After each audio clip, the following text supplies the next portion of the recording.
Hello, तो स्वागत है आपका स्टडी फटाफट में। और आज हम देखेंगे सामूहिक सुरक्षा वीडियो लेक्चर के 7वें अध्याय में। तो सामूहिक सुरक्षा के लिए मूल मंत्र क्या है कि एक सबके लिए और सब एक के लिए, अर्थात एक राष्ट्र के लिए सभी राष्ट्र खड़े होंगे और सभी राष्ट्रों के लिए एक राष्ट्र खड़ा होगा। ये जरूरी है, ये दोनों के बीच का संबंध है। ये मूल मंत्र कहता है एक सबके लिए। और इसकी उत्पत्ति कैसे हुई? वचनाभाग की संधि होती है 17वीं शताब्दी में, उससे इसकी उत्पत्ति मानी जाती है। उस समय लगभग उतने विचार प्रारंभ नहीं हुए थे, उतनी अधिकता से नहीं था। लेकिन 1910 में जब रूजवेल्ट का कथन यह हुआ कि रूजवेल्ट कहते हैं 1910 में कि जब बड़े राष्ट्र चाहे तो शांति स्थापित हो सकती है।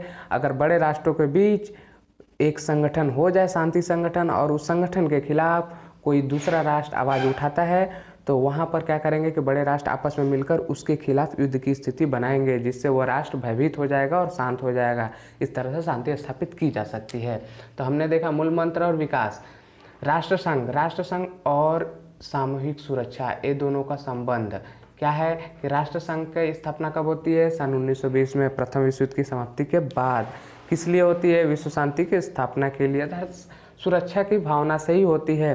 तो सामूहिक सुरक्षा और राष्ट्रसंघ के बीच में क्या संबंध है कि धारा, जब राष्ट्रसंघ में जो सुरक्षा के लिए धारा बनी है 10 और 16 के बीच में, इसमें धारा का मान रखा गया है कि धारा में क्या कहता है कि 10वां सुरक्षा धारा में कहा जाता है कि राष्ट्रसंघ की 10वीं धारा में यह कहा गया है कि जो भी राष्ट्र है एक दूसरे के प्रादेशिक एकता अखंडता का सम्मान करेंगे, और कोई दूसरा राष्ट्र अगर उस पर आक्रमण करता है, भय की स्थिति बनाता है, तो राष्ट्रसंघ की एक कहने पर अर्थात आदेश पर सभी राष्ट्र मदद को तैयार होंगे। 16वां जो धारा है उसमें कहा जाता है कि सभी राष्ट्र एक साथ ही सैनिक सेवा देने के लिए तत्पर रहेंगे किसी राष्ट्र के विरुद्ध। तो सैद्धांतिक मान्यताएं क्या है सामूहिक सुरक्षा की?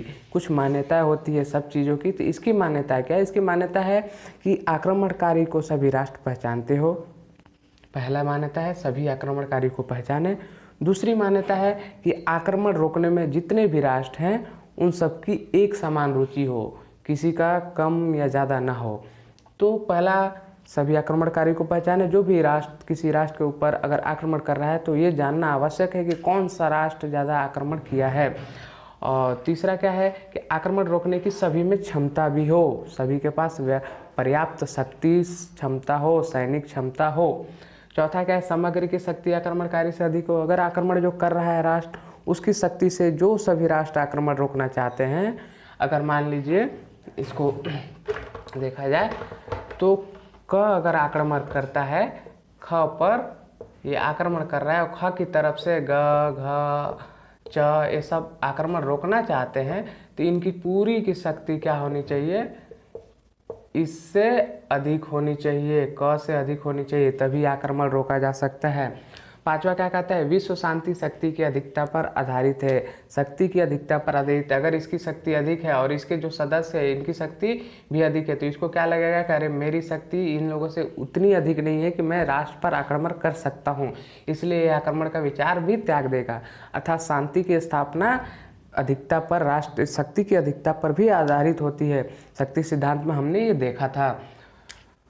और क्या है? आपसी मतभेदों का त्याग आक्रमणकारी के विरुद्ध। अगर मान लीजिए ग और च के बीच में आपसी मतभेद है, थोड़े बहुत मतभेद है, तो क्या करना चाहिए? इनको ये मतभेद भुला देनी चाहिए और इसके साथ में ख का साथ देने के लिए क के विरुद्ध आ जाना चाहिए। तो ये हमने देखा इसकी मान्यता है।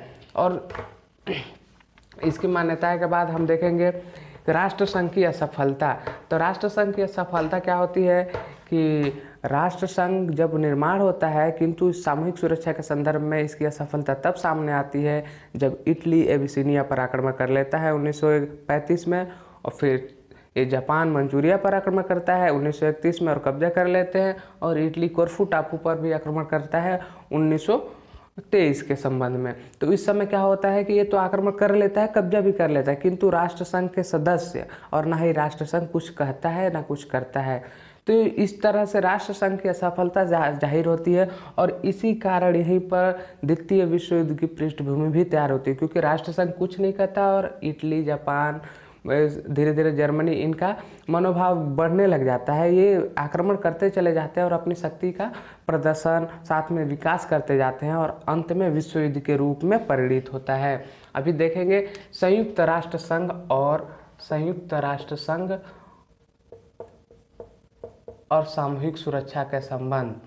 तो संयुक्त राष्ट्र संघ व सामूहिक सुरक्षा के बीच में हम देखते हैं कि कोरिया मामला को देखना, कि कोरिया मामला में क्या होता है कि यहाँ पर जब उत्तरी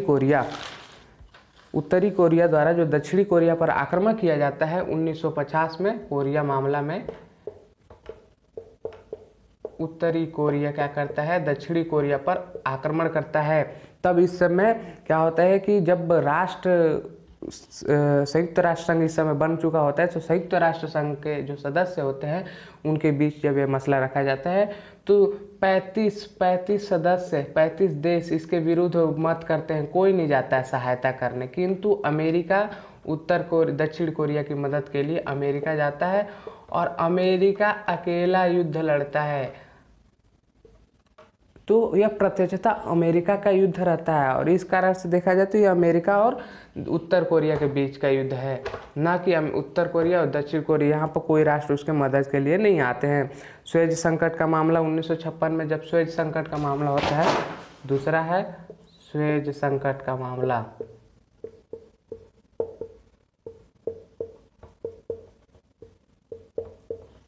1956 में।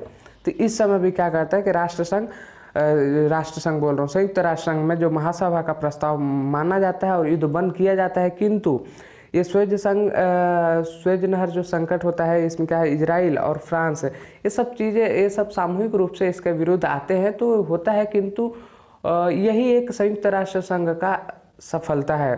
फिर खाड़ी संकट का मामला आता है, फिर ये सब चीज़ें देखते हुए, लेकिन इसमें संयुक्त राष्ट्र संघ पूरी तरह सफल नहीं होता। ये तो 2-3 ही चीज़ें हैं और कई चीज़ों में असफल है, जिसको एक छोटे से वीडियो में बता पाना ये मुश्किल है। किंतु यह उतना इम्पोर्टेंट नहीं है, थोड़ा बहुत जानकारी है कि राष्ट्र संघ तो असफल हो ही गया। साथ में संयुक्त राष्ट्र संघ ये 3 मामलों में, कोरिया मामला, सुएज संकट मामला और तीसरा है खाड़ी संकट मामला, ये तीनों मामले जो हैं तो इसमें सफल रहा है, कुछ हद तक सफल रहा है। अगले वीडियो में देखेंगे निशस्त्रीकरण।